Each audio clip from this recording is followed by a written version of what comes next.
lot of this isn't going to make sense to you, and I'm sorry about that. I'm just gonna start at the beginning, with the house.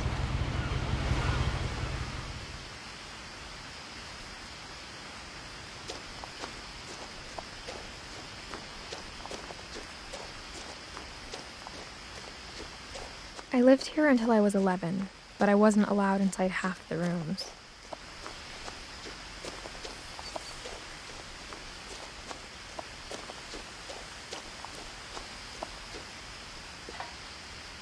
Inside the mailbox were bills from 7 years ago, marked urgent, open immediately.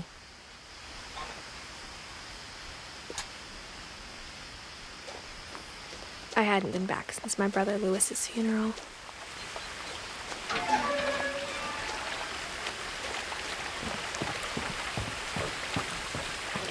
In her will, my mother left me a key, but didn't tell me what it unlocked. Maybe she thought I'd know. Or she thought that the mystery would be enough to bring me back.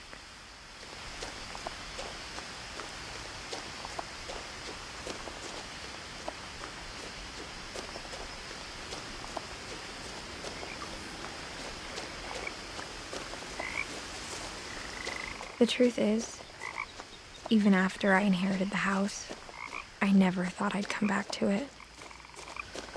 But now I had questions about my family that only the house knew the answers to. The woods around the house have always been uncomfortably silent, as if they're about to say something but never do.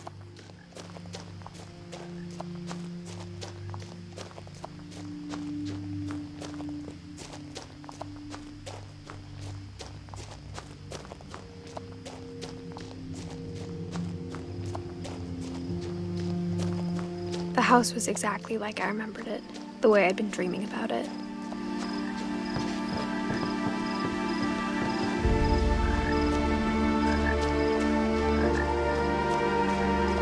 As a child, the house made me uncomfortable in a way I couldn't put into words.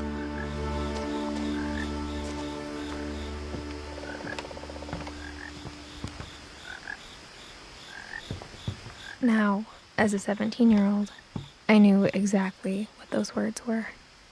I was afraid of the house.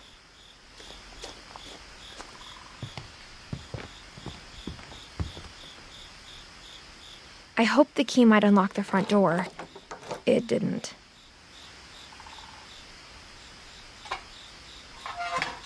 Looking in, I felt like the house itself had been waiting for me.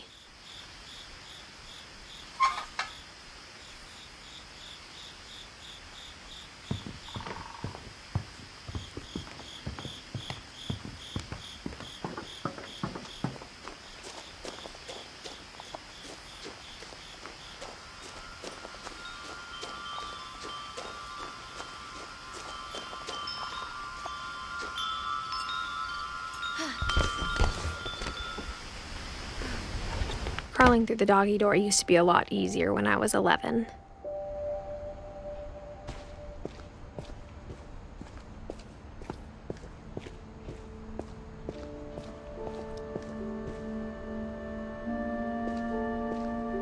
The power had been turned off the night we left. For the first time in years, I felt like I was home. But instead of a family, there were just memories of one. Like how only one restaurant would deliver to our house, so we had Chinese a lot.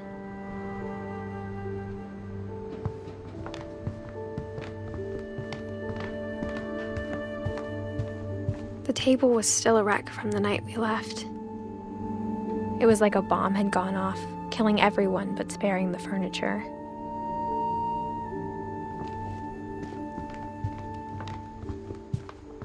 Nothing in the house looked abnormal. There was just too much of it, like a smile with too many teeth. Even the fireplace had a story. Edie told me the bricks came from the original house, after it sank.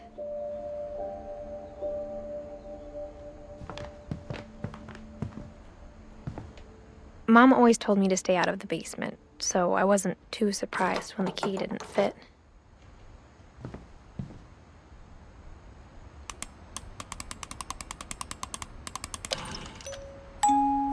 Great-Grandpa Sven built a music box for Barbara, along with the rest of the house.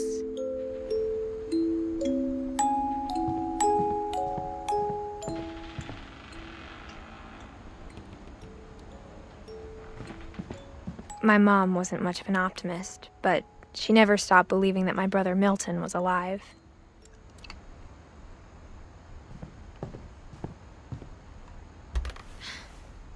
Edie told me once that every Finch who ever lived is buried somewhere in the library.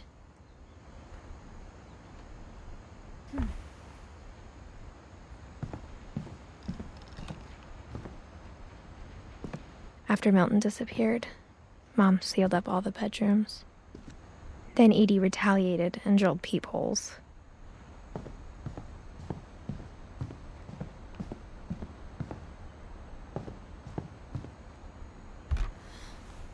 My Grandpa Sam spent 7 years sharing a room with his dead brother, Calvin.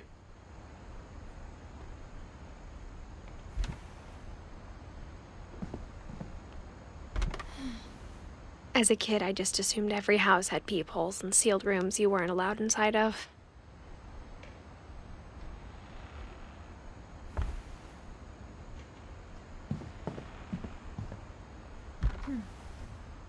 The last time I was in Edith Sr.'s room, I was 10 and she was painting my portrait.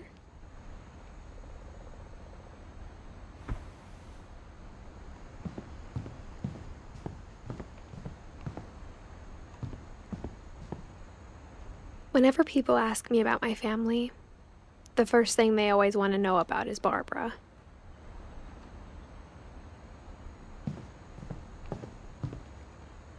Edie's father, Odin, built the original house.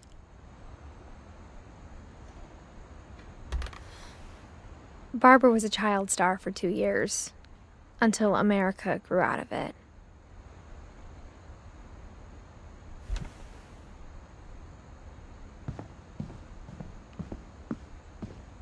Mom must have locked the third-floor stairs on the night we left.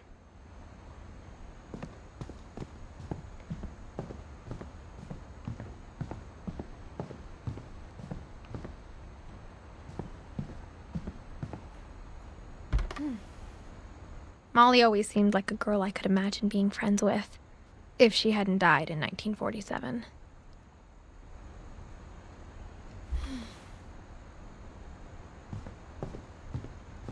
I spent a lot of time playing in Great Uncle Walter's room. I think my mom sometimes regretted not sealing it up. Lewis told me there were secret passages, but I never believed him.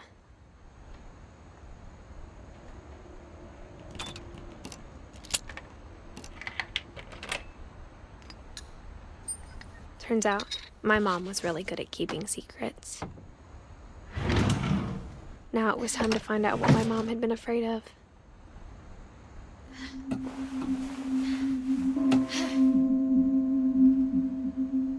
Reading this, maybe it sounds like I had a plan, but I had no idea what was behind that door.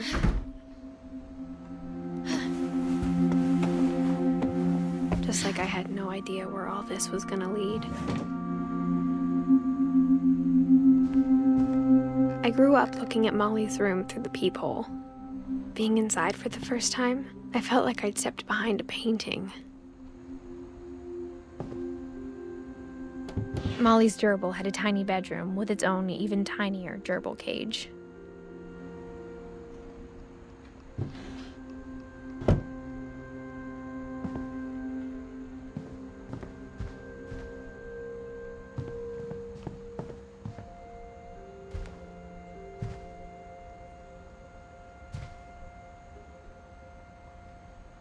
I got the sense Edie had spent a lot of time here, before my mom sealed the doors.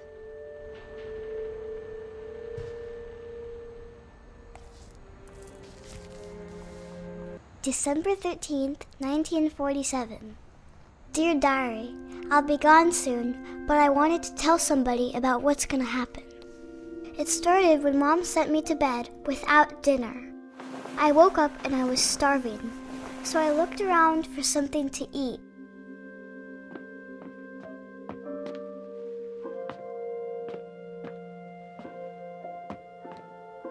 The gerbil food was dry, but I didn't mind it.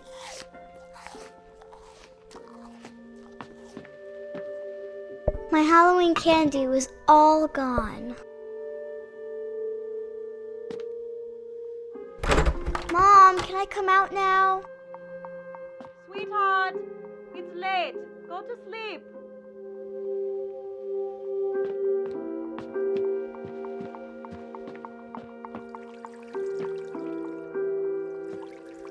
I thought about eating Christopher, but I held back.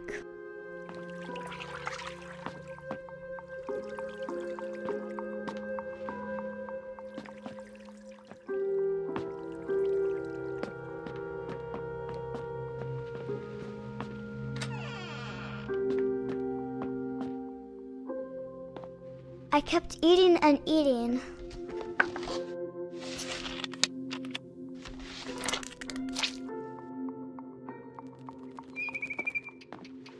I ate a lot of things that night.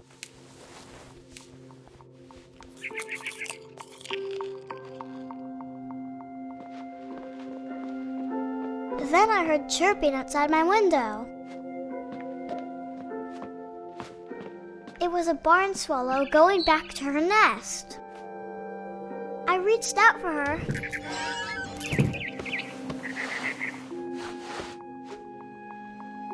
And suddenly, I was a cat.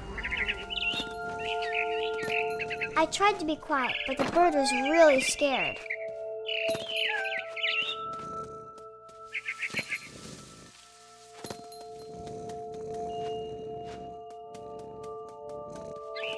Mom and Dad didn't even look at me.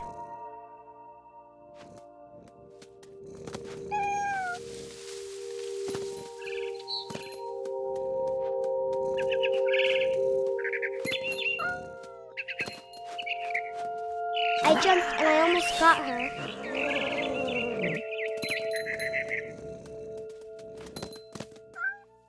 I could tell she was getting really tired. Now I was up in the big tree. I promised Dad I wouldn't climb it anymore. All I cared about was eating that mama bird. I gobbled her up. And suddenly, I was an owl. First, all I heard was the wind. Then I heard little teeth nibbling in the grass.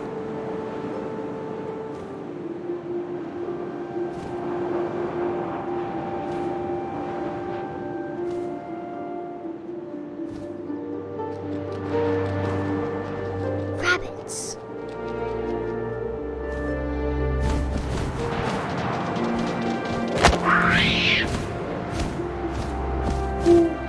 I imagined his face looking up and seeing mine through my talons.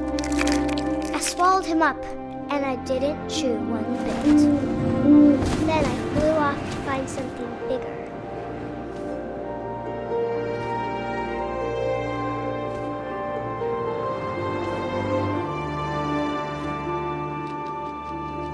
A mama rabbit.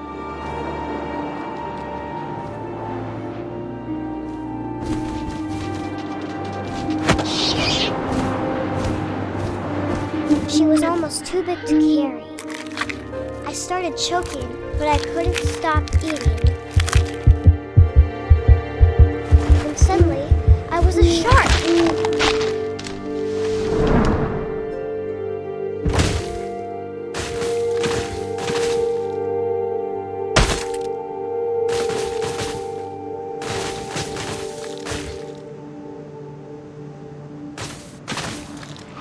I rolled off a cliff and into the ocean. Now, I was hungrier than ever.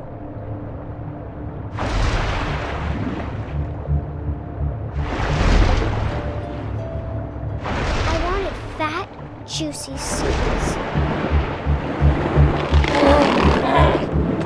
I tore off her flipper, and it tasted really good.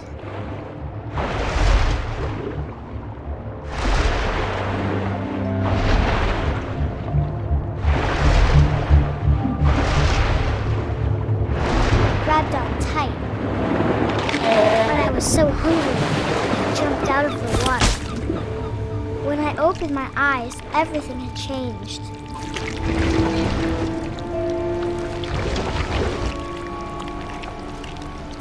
Now I was a monster, and I smelled people everywhere.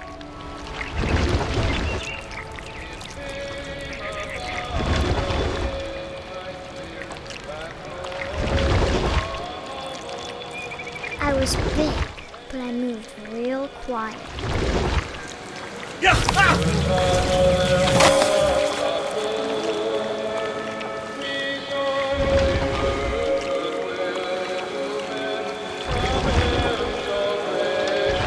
I wanted to stop, but also I didn't.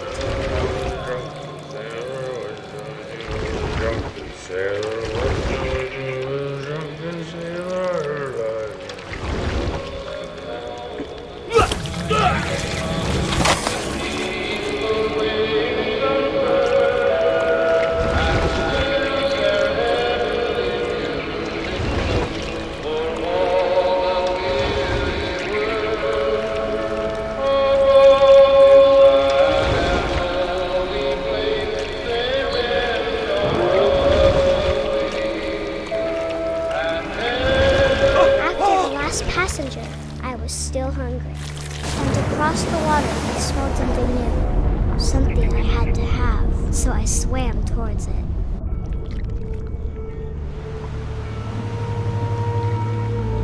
I slithered onto the sand, and the good smell went into an old pipe.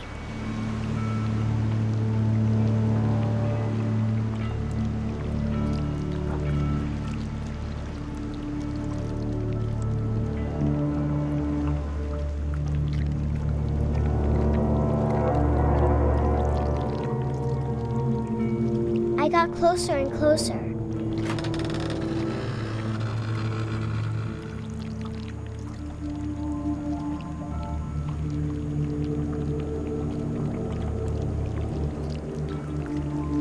All of my stomach started growling. And suddenly, I was me again. I held my breath for a long time, but I couldn't hear anything. I think it's waiting for me to fall asleep. But it's not going to wait much longer. It needs to feed, and we both know I will be delicious.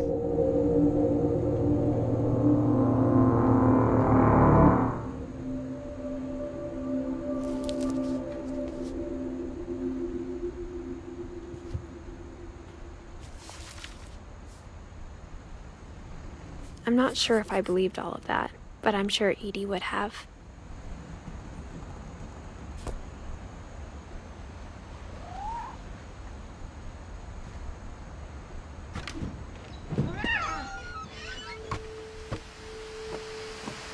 This will be obvious later, but my mom never told me any of these stories. Edie would have, but Mom didn't like bringing up the past. Though, when we adopted a stray kitten, she was the one who named it Molly.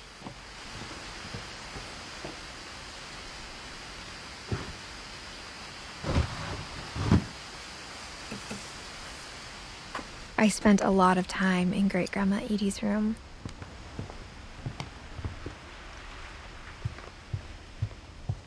Even in her 90s, sometimes Edie seemed a lot younger than my mother. When Edie told people Sven was killed by a dragon, she could also have said he was building a dragon-shaped slide that collapsed. She could have, but she didn't.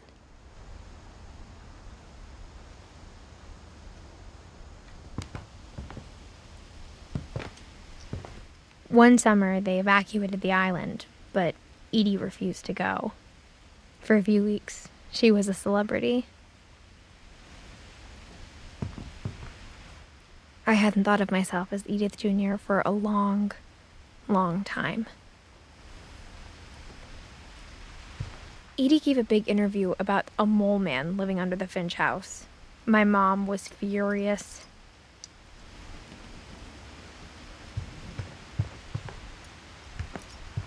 Louis died a week before we left, but Edie had already started to memorialize him.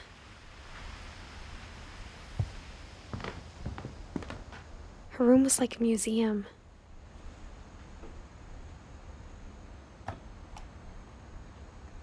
For 500 years, the Finches have been famous throughout Norway for their fortune and misfortune. Odin Finch buries the latest victims of the family curse, his wife Ingeborg and their newborn son, Johan. On January 7th, 1937, he set sail with his family and his house, hoping to leave the curse behind. But 40-foot waves off the coast of Washington send the house and Odin to the bottom of the sea. Odin's daughter Edie, with husband Sven and baby Molly, step ashore on their new home, Orcas Island. Odin Finch is the first to be buried in the new family cemetery. His daughter Edie is already dreaming of a new Finch house.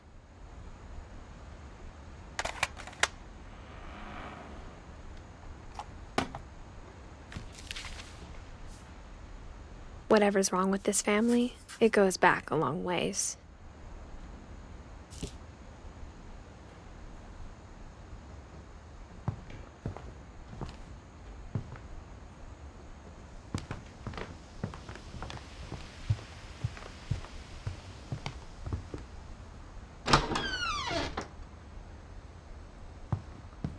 The only trace Grandpa Sam's first wife Kay left on the house was the pink bathroom. It was a pretty big trace.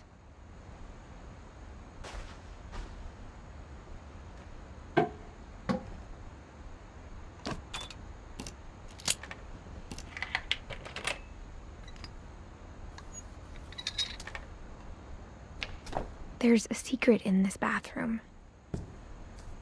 It's in the last place you would look. It isn't in the cupboard. It's hidden in this book.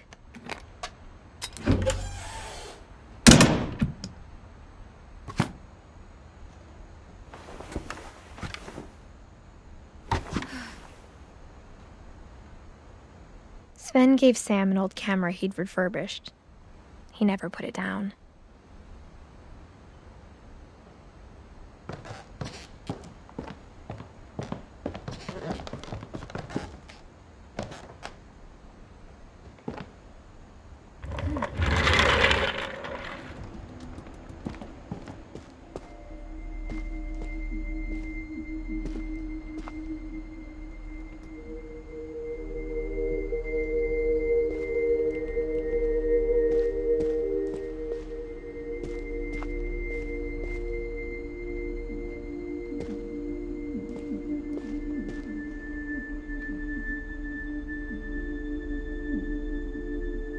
I knew Grandpa Sam had a twin, and that he never talked about him.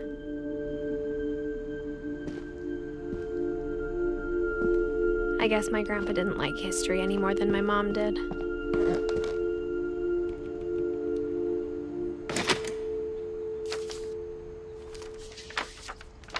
How I Want to Remember My Brother by Sam Finch.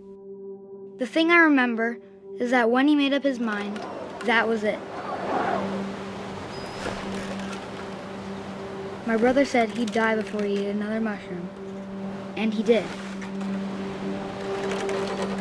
At Barbara's funeral, we swore we'd never be afraid again, and he wasn't. I think Calvin always wanted to fly.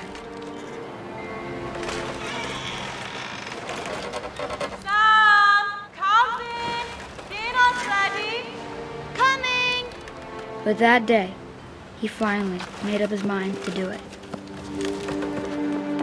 I told him going around was impossible. Maybe if I hadn't said that. Calvin, I'm not gonna tell you again. Maybe if the wind hadn't picked up. Then maybe he'd still be here. But I doubt it. I think he'd already made up his mind. That's what I want to remember about my brother.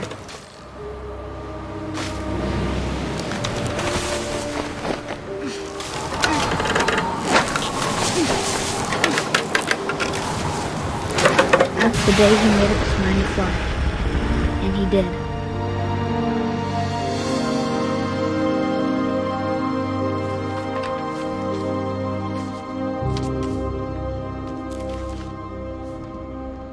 Calvin's story felt strangely familiar. When I was younger, I remember trying to do the exact same thing.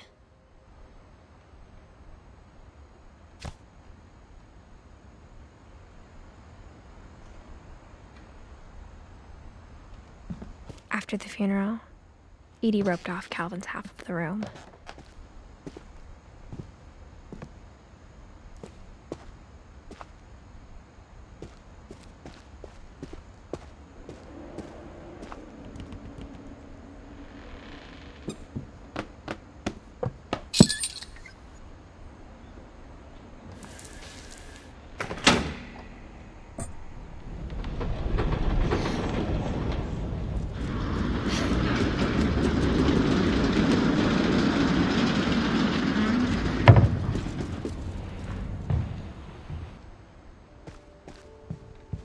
The passages were a pretty tight fit. They'd obviously been built for smaller hands and bellies.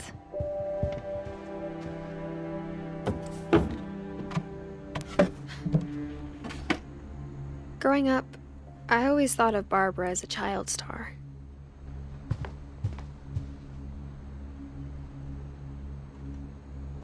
I never thought about how hard it must have been for her afterwards.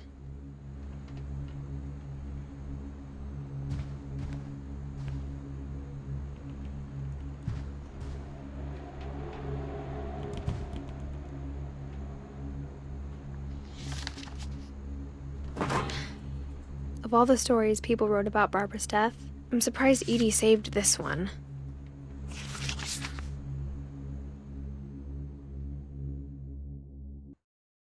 Old Jack here with another ghastly tale inspired by America's most unfortunate family. I'm calling it The Surprise Ending of Barbara Finch. As a child star, Barbara was famous for her scream. Now at 16, she was all washed up. A has-been. But in a lucky break, she'd been asked to perform her signature scream at a local convention for monster movie fans. It was just the boost her career needed. Unfortunately, her scream hadn't aged well. Getting better. I think you just need the right motivation. Her biggest fan and current boyfriend, Rick, was about to demonstrate when... Now that was a great scream. It was Barbara's father, Sven. He'd slipped into a table saw and had to be rushed to the emergency room. So Barbara got stuck babysitting her youngest brother, Walter. Her convention comeback was cancelled. Okay, I'm hearing frustration, but I'm not hearing terror. What if I tried... A gang of hoodlums in Halloween masks have been terrorizing Orcas Island tonight. Police are urging residents to... That came from the basement. You're right! Also, I loved your delivery on that. Why is your basement door locked? Because my dad likes making puzzles and secret passages. There's a key hidden in the music box. The secret is to keep winding and winding until finally the key pops out. Thanks, babe. I'll be back in a sec. 20 minutes later, Rick hadn't returned. So Barbara went to look for him, right on cue.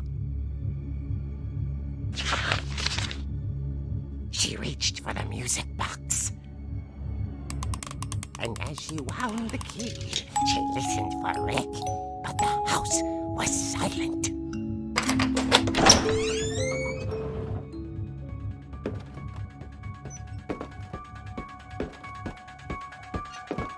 She found Rick's crutch and imagined the worst.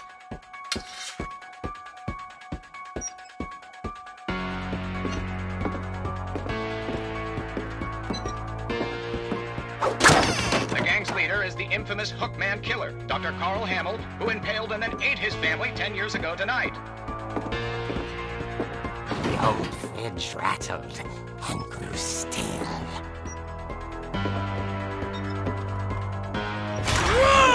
Oh dear! Oh! Rick? Barb, relax. I was just trying to scare you to help you find your scream. Well, I'm not scared, Rick. I'm furious. Then act furious. All I'm getting from you now is that you're hurt and confused and you're... She threw him out, but she kept a little something to remember him by. Barb, have you seen my other crutch? And she was still holding it when she fell asleep watching the late picture show. Hours later... Barbara! Walter, what's going on up there? Ah! Okay, I'm coming up, but if this is a trick, you're dead, Walter.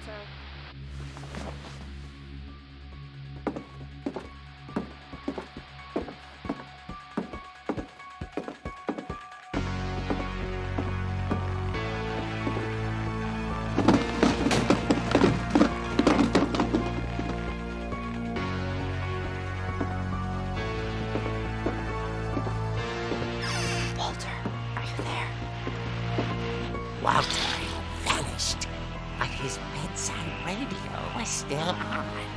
Orcas Island police describe the man as 6 feet tall, with a steel hook for a hand.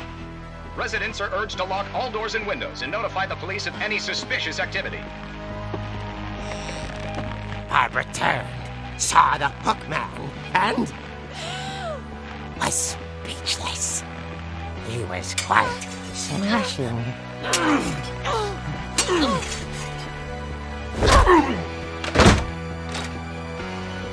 And he was. He couldn't get enough of Barbara. Okay, Barbara, there's gotta be another way out of here. That night, she played her part beautifully.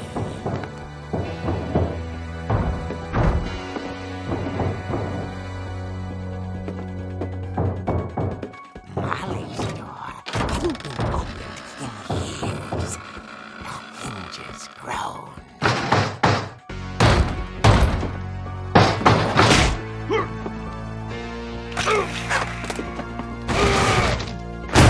He wasn't moving, but she sensed the story might not be over yet.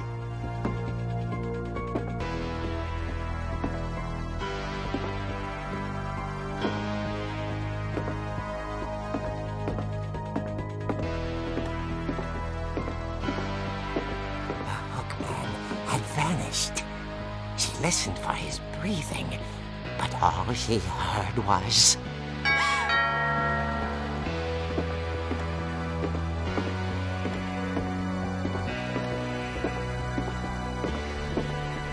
At the door, she heard whispering.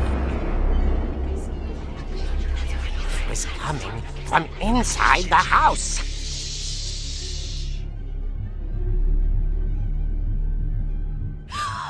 Oh dear. The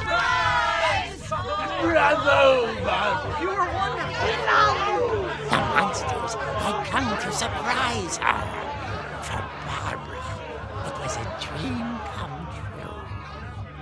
Then she saw what kind of monsters they were, and she realized what was about to happen. She was going to be famous.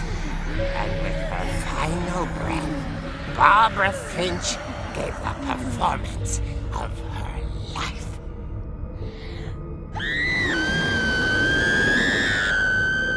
I wasn't there myself, but I hear Barbara was magnificent. Poor girl. She had a taste for stardom. But unfortunately, so did her fans. Of course, the police blamed it all on poor Rick, who disappeared the same night. And little Walter, hiding under his bed the whole time.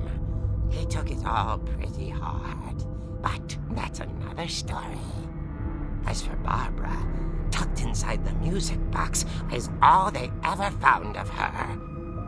Her ear. Now that's what I call a real eerie tale.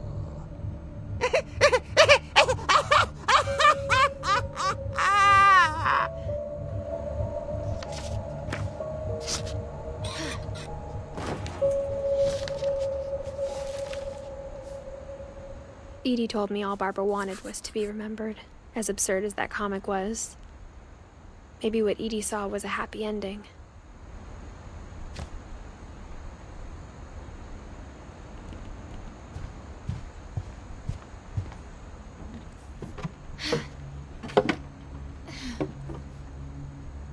I guess now I know why Mom didn't like me playing with the music box.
Mom said the basement was off limits, unless I wanted another tetanus shot. I saw Edie sneak down to the basement once, carrying packages. I thought maybe she was hiding presents.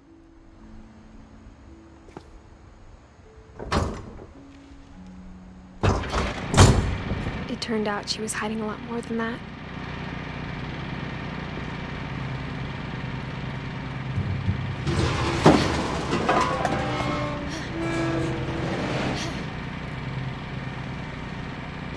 I remember asking Mom once about where Walter had gone. She said after Barbara died, he got as far away as he could. If there's a pattern in all these stories, I think it's that none of us has gotten very far.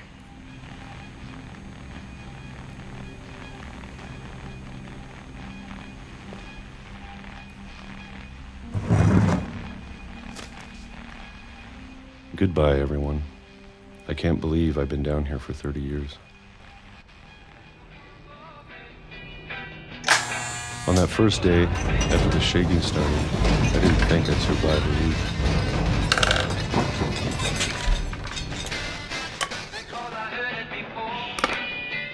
But after a few days, I settled into a routine. That's what kept me sane. Having a schedule, living for today. I always expected to be dead tomorrow. But if you wait long enough, you get used to anything.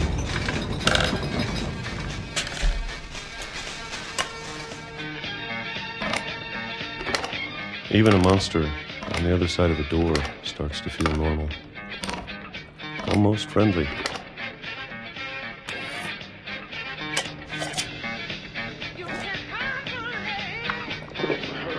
And then one day, everything just stopped. Whatever that thing was, it was gone. Maybe it got tired of waiting.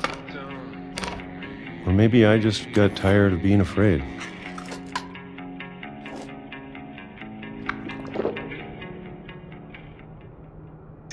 It's been a week now, the longest in 30 years. I'm done waiting. I have to leave while I still can.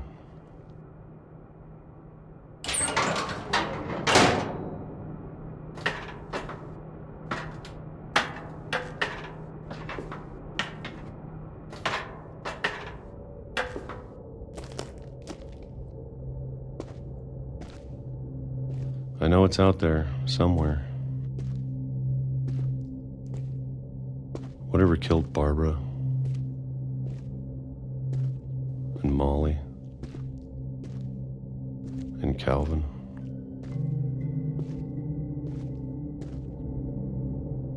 Maybe this is all a mistake.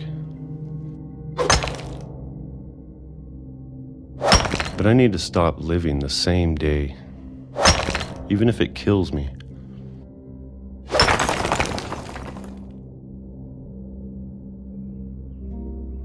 Whatever's out there, I want you to know I'm ready for it. I'm going to appreciate all of it, especially the food. I don't mind if I only have a year left, or a month, or a single week.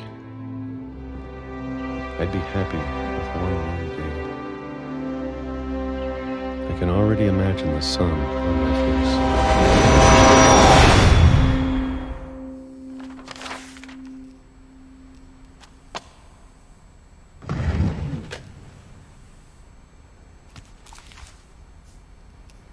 Walter died when I was 6. I can't believe my mom never told me he was down here. I'm sure my mom was trying to protect me.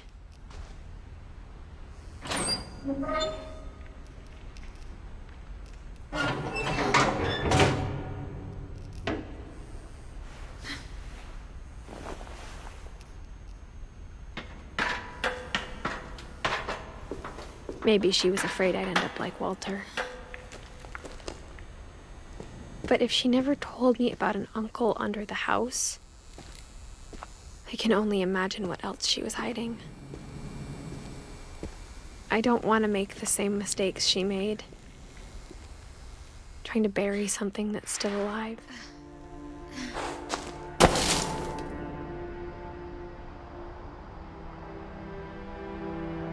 Now that there's only one of us left, or maybe 2, I thought it was time I heard the stories for myself and found out what happened to everyone else. But now I'm worried the stories themselves might be the problem. Maybe we believed so much in a family curse, we made it real.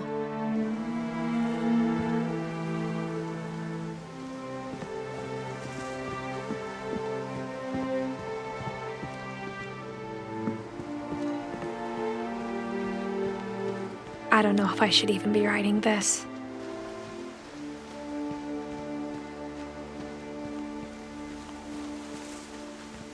Maybe it'd be better if all this just died with me.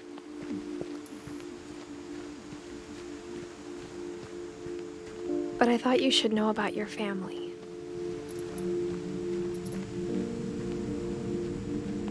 And the history you're a part of. Though to be honest, I feel as lost as you probably do right now.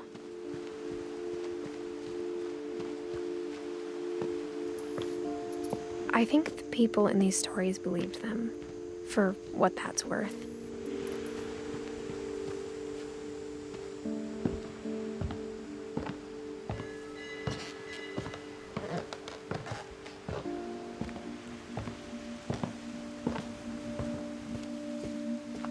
And when you look at the house, that history of imagination and stubbornness and madness, any of it seems possible.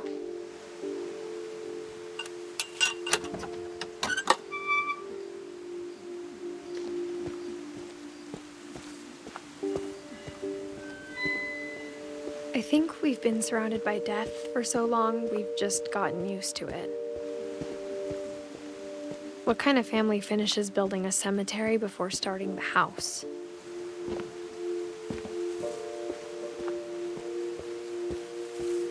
It's embarrassing for me to admit this, but the pet cemetery made me more uncomfortable than the human one. 3 of the gerbils were mine, and 2 had been my fault. Sven built the house, but it was Edie who designed the cemetery.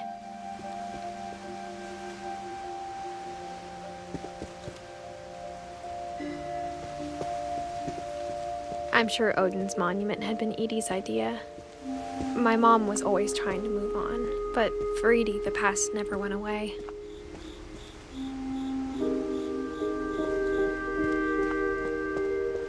She could see it poking out of the water at low tide.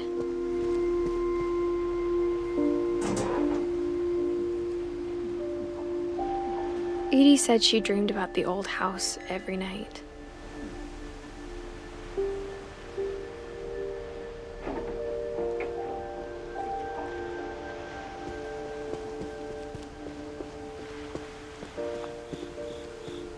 Edie's side was always easier for me to understand. But the older I get, the more I can see where my mom was coming from.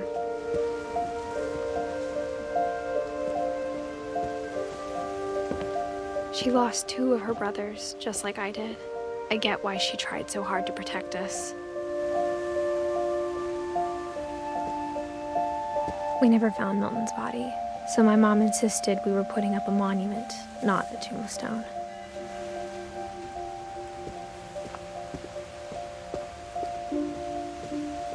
There's so many things I wish I could ask my mom now.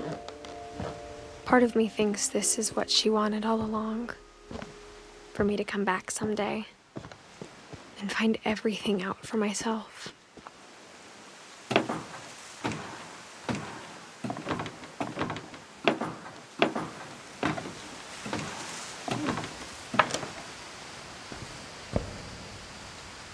But looking back on it now, if she told me there was going to be so much climbing, I never would have come when I was 22 weeks pregnant.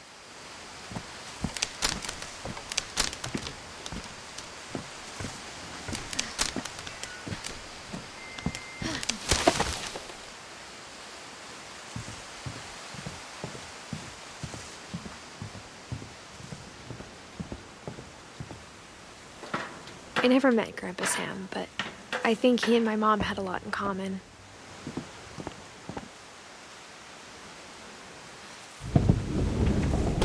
They were both pretty intense. Instead of hiding from death, Sam seemed to go out of his way to meet it.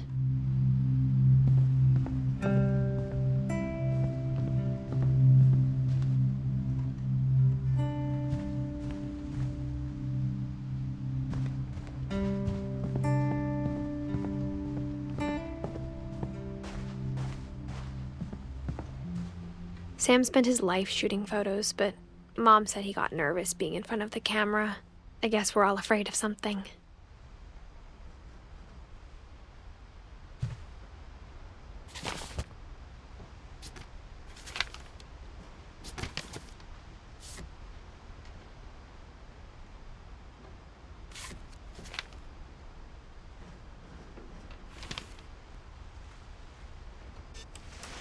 Dawn, I promise, you'll never forget this weekend. Yes, sir. These memories are gonna last a lifetime. Am I gonna have to shoot anything? It's a hunting trip, Dawn. Shooting is strongly encouraged. Perfect. It's gonna rain the whole weekend, isn't it? I will never forget this weekend, Dad. That's the spirit. Okay, got it. I'm gonna take some pictures, okay? Just be careful. That camera's older than you are.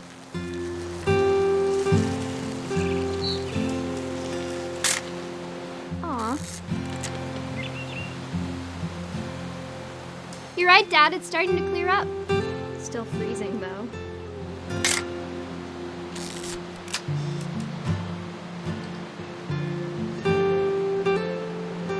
Definitely should not have drunk all that coffee.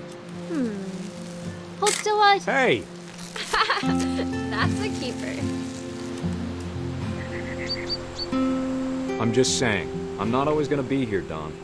You'll need to remember this stuff, if you want to survive. I'll be fine, Dad. You know who else thought he was gonna be fine? Some guy who died. Dawn, I'm being serious. I know, Dad. You're always serious. Doesn't being out here make you want to chill out? Well, to tell you the truth, I haven't been out here in 20 years. Dad! Good eyes, Don. Before you take the shot, let me get a picture of you.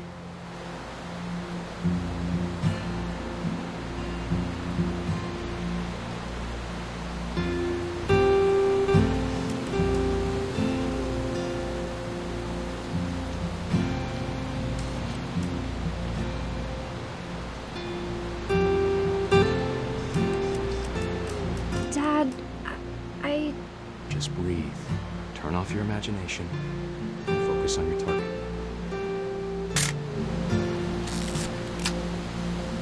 Let me get behind you. Do I have to do this? Dawn, you don't have to do anything. But if you want to survive, you'll need to be strong.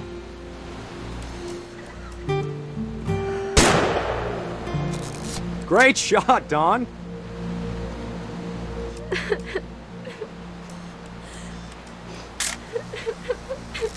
I'm proud of you, Dawn. Always remember that, okay?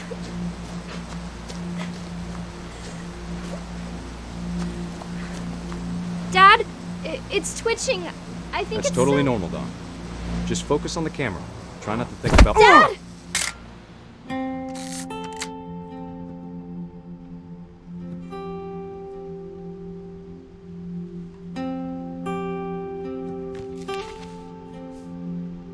Of all these stories, that's the one I wish most that my mom had told me.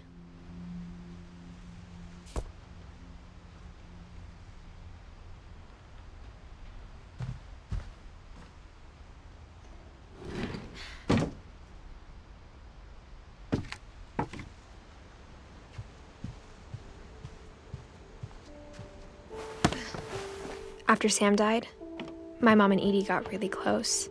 They'd both lost a lot.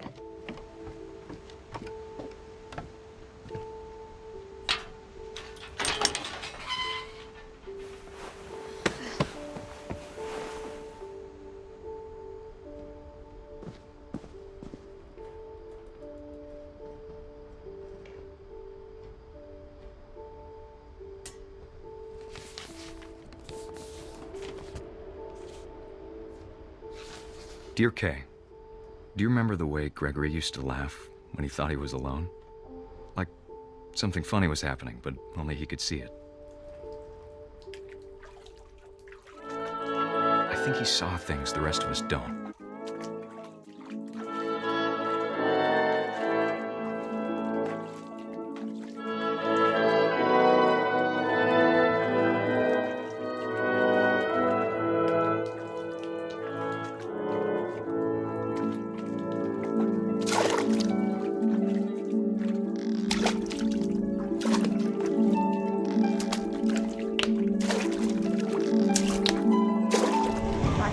Gregory, it's time to...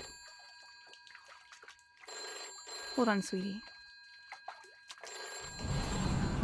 Hello? Sam, I told you I don't want to talk right now. I wonder what he saw. What his world was like.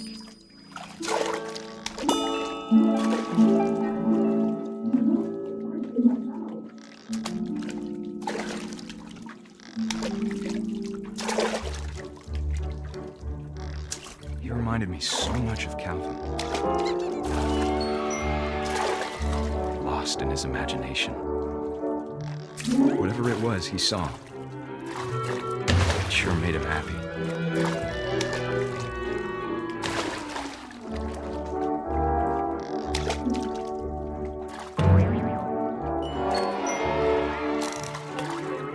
I know how silly it sounds.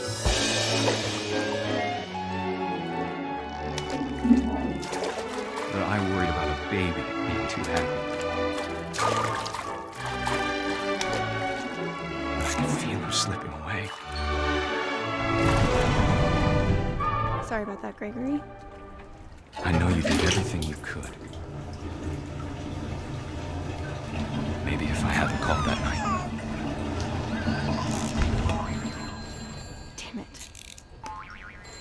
wish she could have told us I don't want that.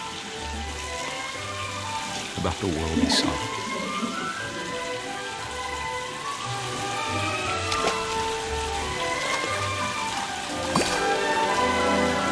There's so much I don't understand about Gregory. About everything.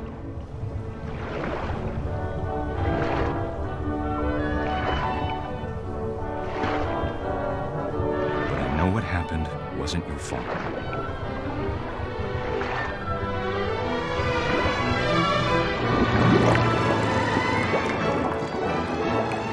I'm sure he's happy.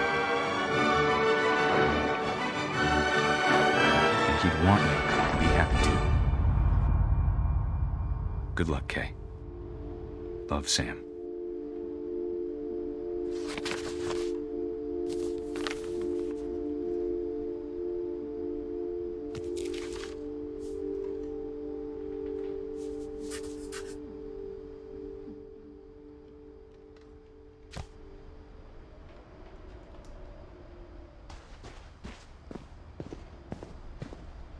I can't imagine my mom ever writing poetry, and yet...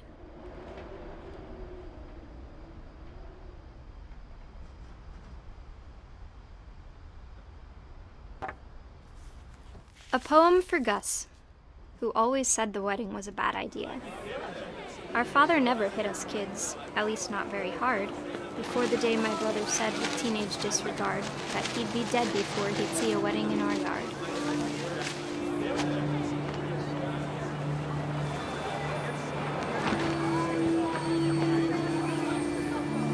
My father made him come, of course, but Gus stood far apart, just flew his kite and bottled up the storm inside his heart.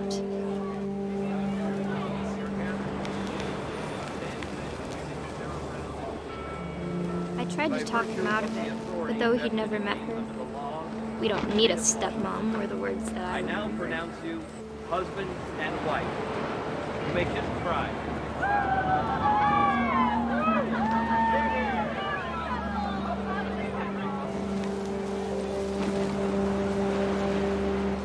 When the time for photos came, Dad ordered him to come here.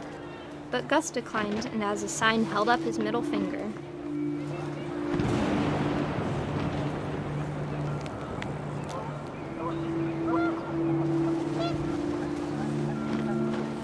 The wind picked up, and panicked geese appeared and quickly went. But all the humans did that day was go inside the tent.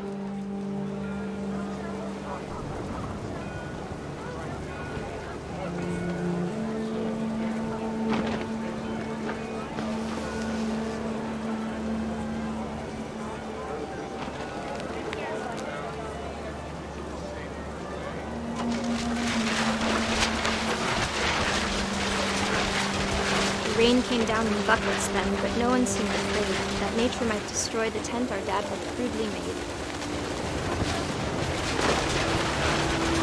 The thunder sounded much too close and full of angry power. But all my father said to this was, "Make the music louder."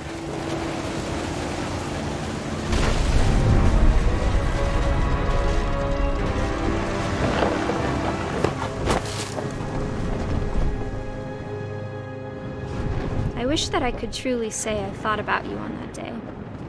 Out there on the beach alone, just you, the wind, the sea, and foam. But I didn't, until we found you.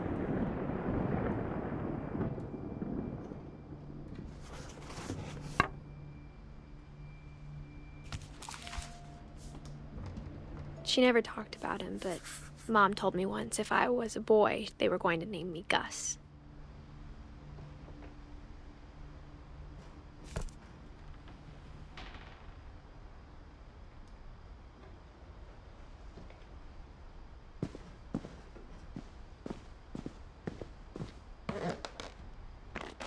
My mom moved up to the loft after her brothers died. At the time, it was as far away as she could get.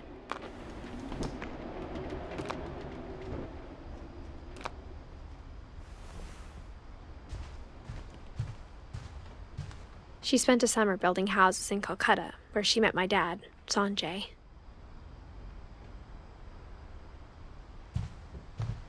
Religion was another thing my mom never talked about, but I think it helped her a lot after her dad died.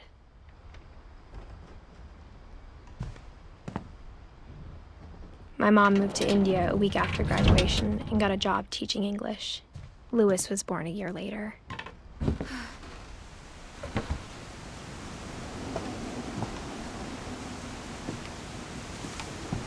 When my dad died, I don't think Mom knew where else to go. I'm sure Edie was happy to have her back.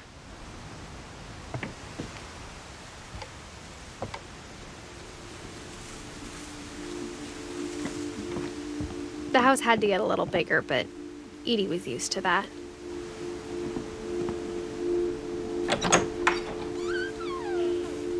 And for a while, things were good. Almost normal. But it didn't last. The beginning of the end was Milton's 10th birthday, when Edie gave him a castle.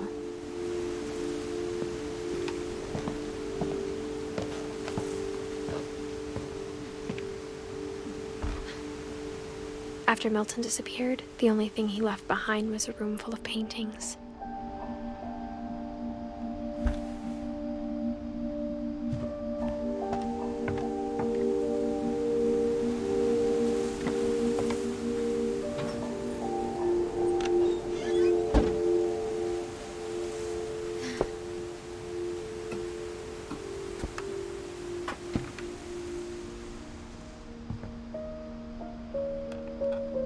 I think Edie was happy to finally have another painter in the family.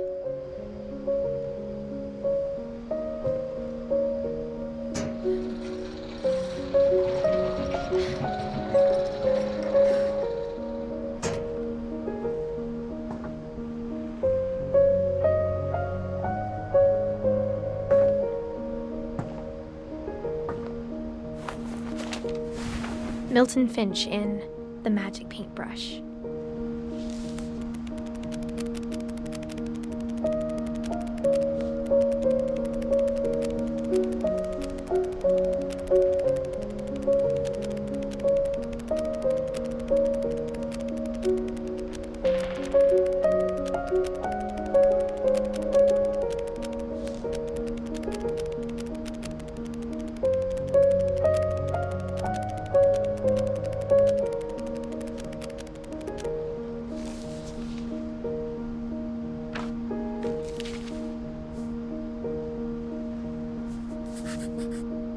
I was 4 when Milton disappeared.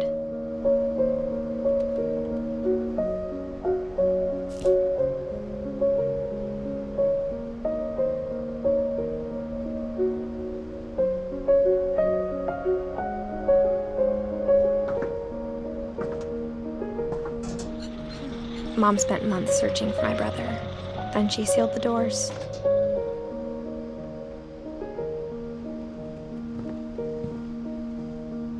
Whatever Milton had found in the house, Mom didn't want it getting out.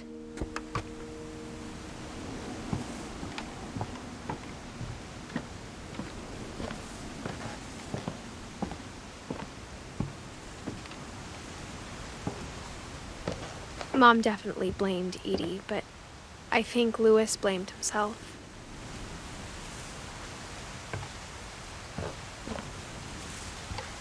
After he graduated, he just spent more and more time in his room, until Mom got him a job at the cannery.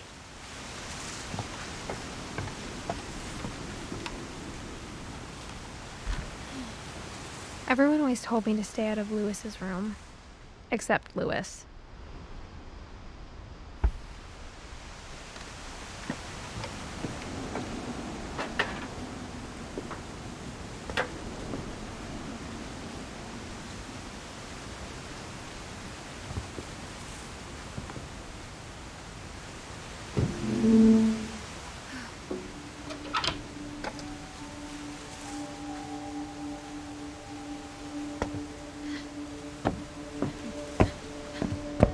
Louis's room smelled very, very familiar.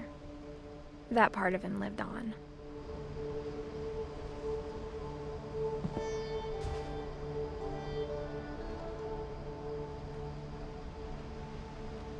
He was so proud of being Indian.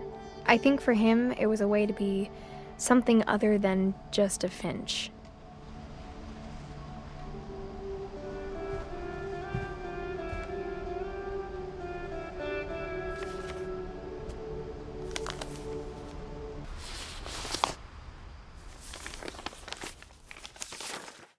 Dear Mrs. Finch, as Lewis's psychiatrist, I can understand your desire for an explanation. As I see it, the trouble began in January, shortly after we convinced your son to seek treatment for substance abuse. Newly sober, I believe Lewis first noticed the monotony of his daily life.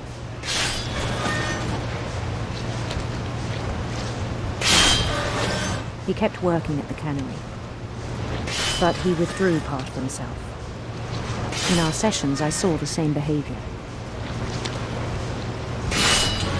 His mind began to wander. I asked him to describe it. He said he started small, imagining a labyrinth. He'd feel his way about. Then something moved. Bats. And toads.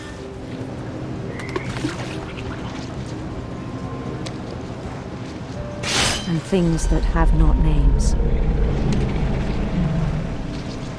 We knew it was all in his head.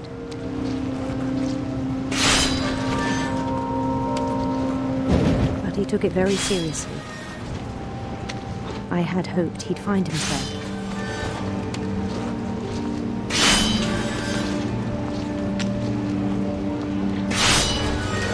But he found something more. I worried about him then, daydreaming at the cannery. I spoke with his boss.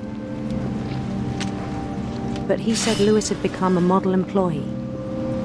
Methodical, tireless, focused. Like a whole new Lewis. So I let him go on.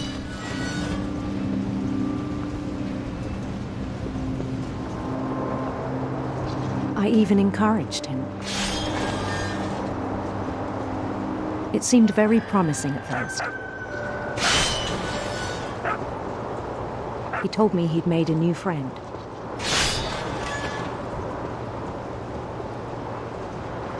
On the edge of a city he named Lewis-topia. He built the city up slowly, brick by brick. Then he made musicians.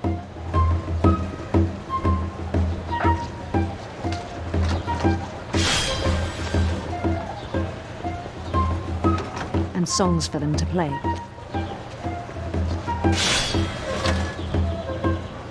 He talked about starting a band.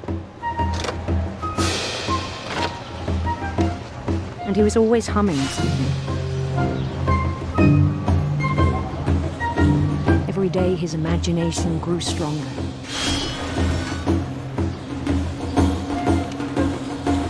He no longer spoke at the cannery. But his chopping was as reliable as ever.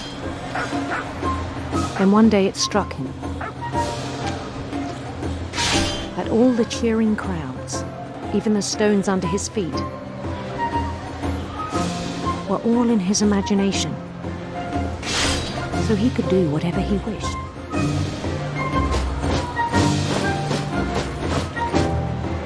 He held an election for mayor. And he won.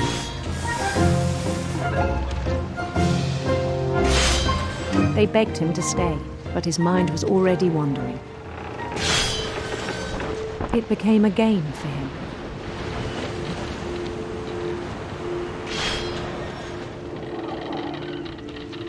He'd conquer a city, then immediately push on. New Louisville.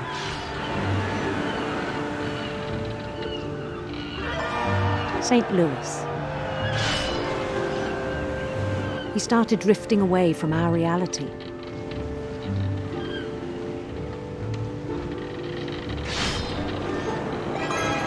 Minneapolis. until one day he forgot to go home from the cannery. Even as his mother pleaded with him, part of Lewis kept sailing on.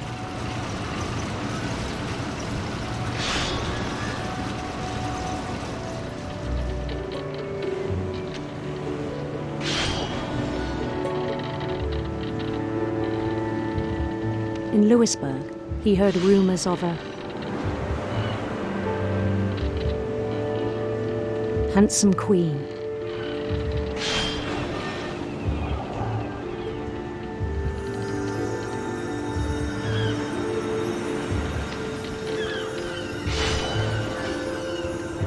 The queen was on her own quest for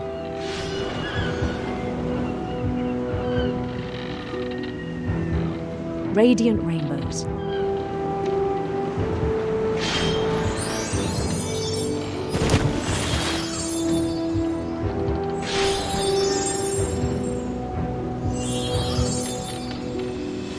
He followed the sound of her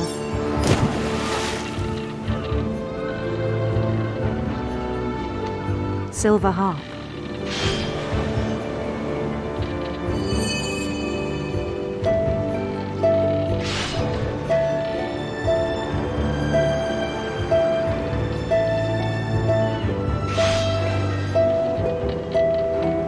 His chase led him to a golden palace east of the sun and west of the moon.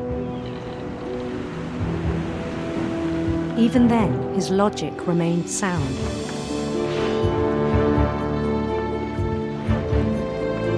He knew the world was all in his imagination.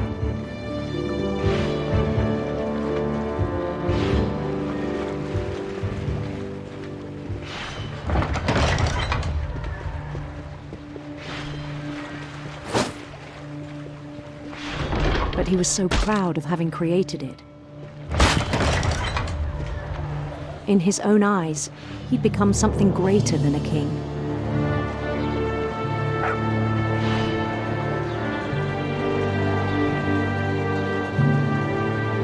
For someone who'd never known success in the real world, I think it was overwhelming. And then it struck him that the real Lewis was not the one chopping salmon, but the one climbing the steps of a golden palace.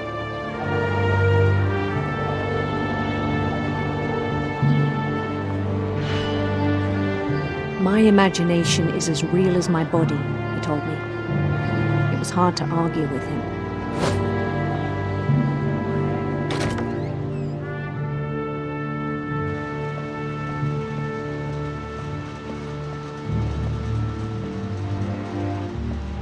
He began to forget the world we know.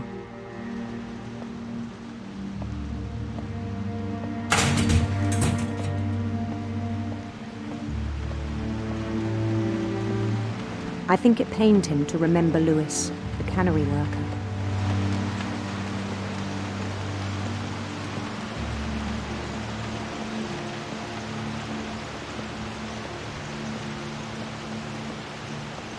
He began to despise the man with a royal contempt.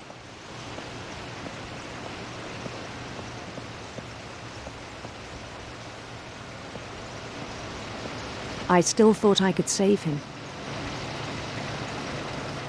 Even after he said he was being crowned king over all the lands of wonder. The palace would be packed with his companions.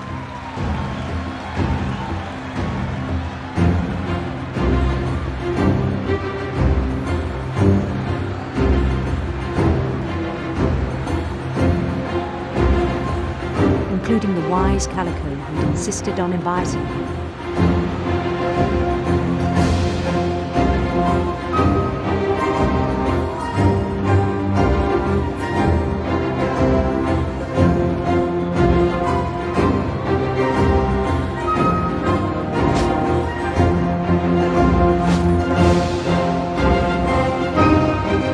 His queen waited, holding his crown.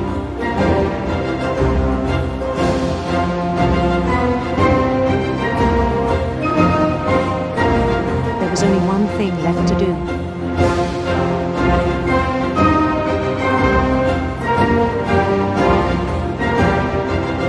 Bend down his head.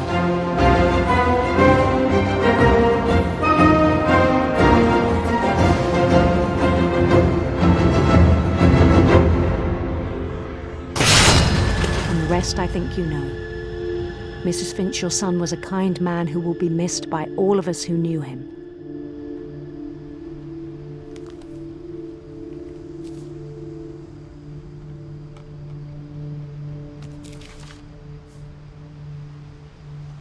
My brother was really cool. I wish you could have met him.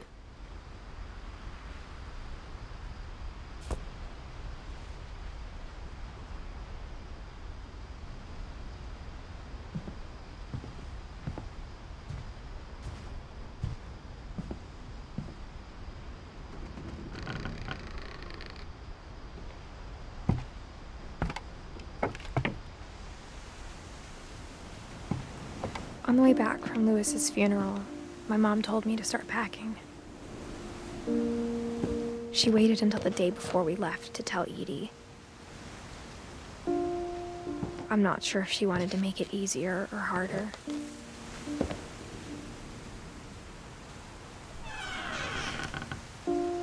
I wish we'd stayed. But I understand why we left.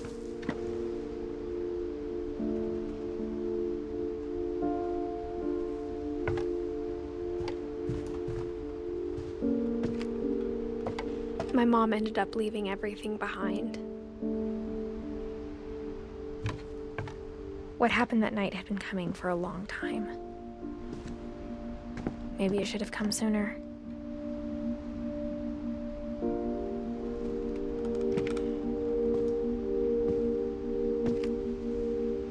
But it had to end one way or another. All that's left now is to tell you about that last night.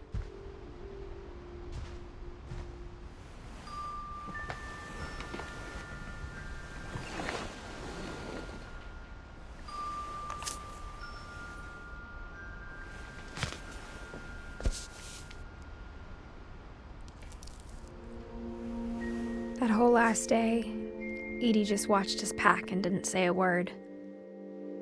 Until supper, when she raised her glass and said, "To our final night together, and all our final nights apart." Grandma, you know what I said about alcohol. Some of your medications are very Edith, specific. I left a present for you in the hallway. Why don't you go open it? The grown-ups have to argue now. I'm sorry, you're right. We're all leaving tomorrow. Let's just enjoy our last... I'm not leaving. Edith, you're excused.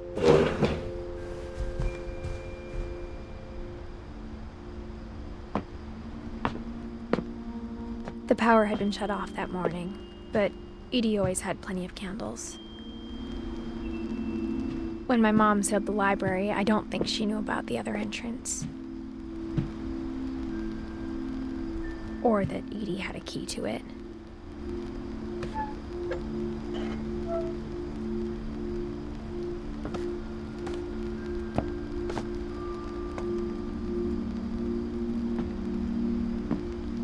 That thing you're afraid of isn't going to end when you leave the house.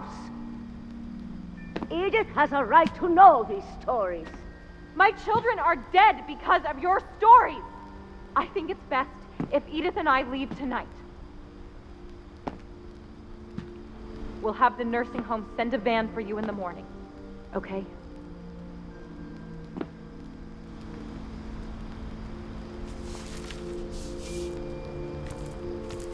Dear Edith, there's so many stories I wish I could tell you, but there's only time for one.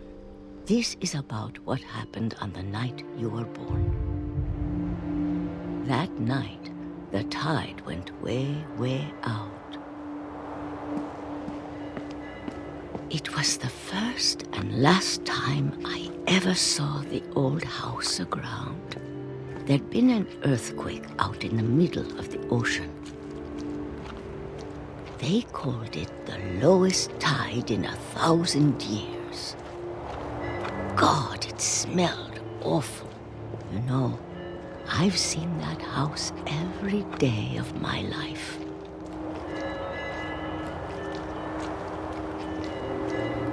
But I never thought I'd go back to it. When the fog rolled in, I lost my way.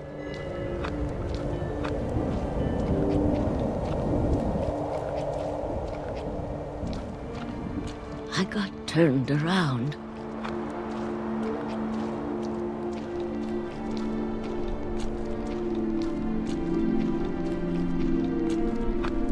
For a while, I wondered.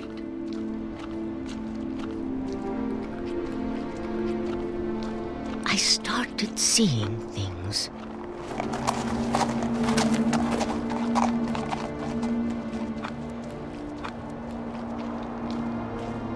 Things I'd forgotten had ever existed.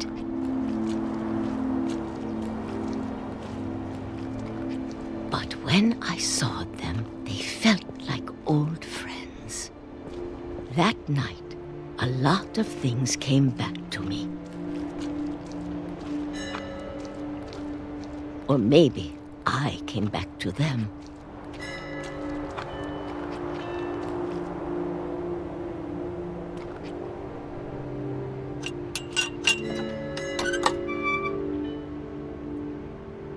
Things I can't explain, but that I need you to try and... Edith, what are you doing in here? It's mine. Edith! Mom, you're gonna rip it! Let go!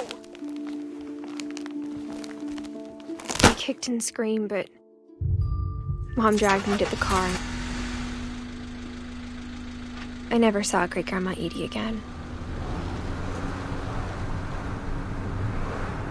The next morning, the van came to pick her up, but she was already gone. After that, we moved around a lot.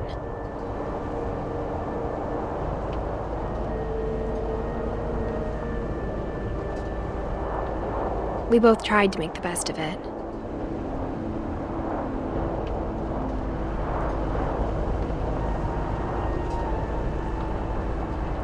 A few years went by.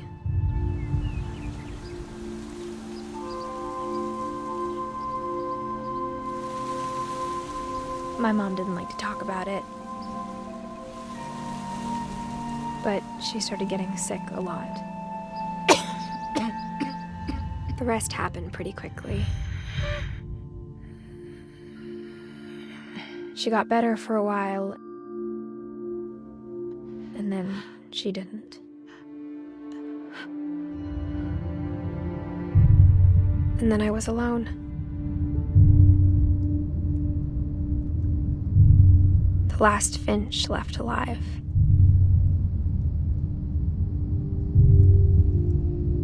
Until I found out about you. I'm still not sure what to tell you about all this. If we lived forever, maybe we'd have time to understand things. But as it is, I think the best we can do is try to open our eyes. And appreciate how strange and brief all of this is. This journal was supposed to be for you. But now I hope you'll never see it. I just want to meet you and tell you all these stories myself. But I guess if you're reading this now, things didn't work out that way.